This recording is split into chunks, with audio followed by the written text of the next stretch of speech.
सुप्रभात। हमने अपने पिछली कक्षा में पढ़ा था कारक के विषय में और आज हम कारक के प्रकारों के विषय में पढ़ेंगे। कर्ता कारक प्रथमा विभक्ति। जिस रूप से क्रिया जो कार्य हो रहा है, क्रिया नहीं जो कार्य होता है कि करने वाले का बोध होता है वह कर्ता कारक कहलाता है, जिसमें हमें जो करता है उसका बोध होता है। इस विभक्ति का चिन्ह ने है। अब यहाँ पर हम कुछ विशेष देखेंगे। भूतकाल में अकर्मक क्रिया के कर्ता के साथ भी ने चिन्ह नहीं लगता है। जो भूतकाल में जो अकर्मक क्रिया होती है उसके साथ ने का प्रयोग नहीं होता है। वर्तमान और भविष्य की जो सकर्मक क्रियाएं हैं उनके कर्ता के साथ भी ने का प्रयोग नहीं होता है।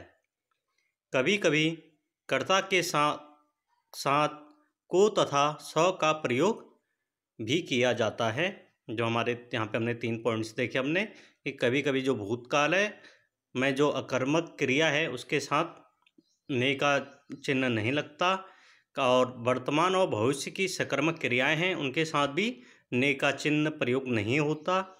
और कभी कभी जो कर्ता के साथ को और स का प्रयोग किया जाता है। दूसरा, कर्मकारक क्रिया के कार्य का फल जिस पर पड़ता है वह कर्मकारक कहलाता है। जिस पर हमारा क्रिया के कार्य का फल जिस पर हमारा पड़ता है वह कर्मकारक। इस विभक्ति का चिन्ह को है। यह चिन्ह भी बहुत स्थानों पर नहीं लगता। इसमें भी जैसे हमने कर्ता कारक में देखा था वैसे ही इसका चिन्ह भी कई जगहों पर परिवर्तन होता है। तीसरा, कर्णकारक। संज्ञा आदि शब्दों के जिस रूप से क्रिया के करने के साधन का बोध हो उसे करणकारक कहते हैं। जहाँ पर हमें क्या संज्ञा आदि जो शब्द हैं उनके क्रिया के करने का जो साधन होता है उसका जब हमें बोध होता है। इस विभक्ति के चिन्ह से और के द्वारा हैं।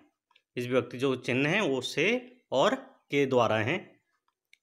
चतुर्थी, संप्रदान कारक। संप्रदान का अर्थ है देना, अर्थात कर्ता जिसके लिए कुछ कार्य करता है वह रूप को संप्रदान कारक कहते हैं। मतलब जहाँ पर देना अर्थात जहाँ पर कर्ता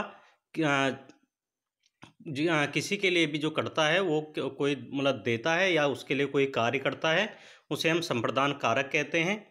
इस विभक्ति का जो चिन्ह है वह है के लिए। पंचमी, अपादान कारक। संज्ञा के जिस रूप से एक वस्तु का दूसरी से अलग होना पाया जाए उसे अपादान कारक कहते हैं। जैसे अपादाने पंचमी, यानी यहाँ पर पृथक होना, अलग होना होता है। इस विभक्ति का चिन्ह से है। षष्ठी, संबंध कारक।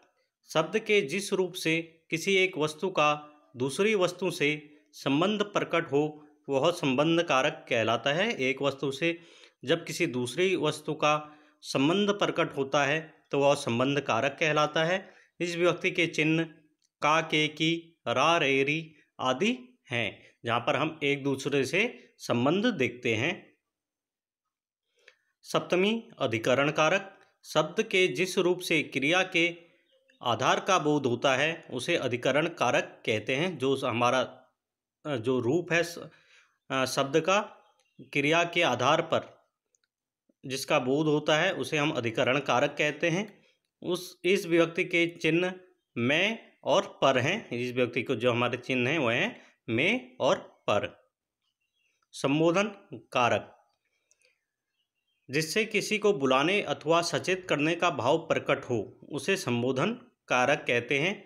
जैसे हम किसी सम्मानित या किसी को सम्मान सहित या आदरपूर्वक हम बुलाते हैं तो वहाँ पर हम संबोधन चिन्हों का प्रयोग करते हैं।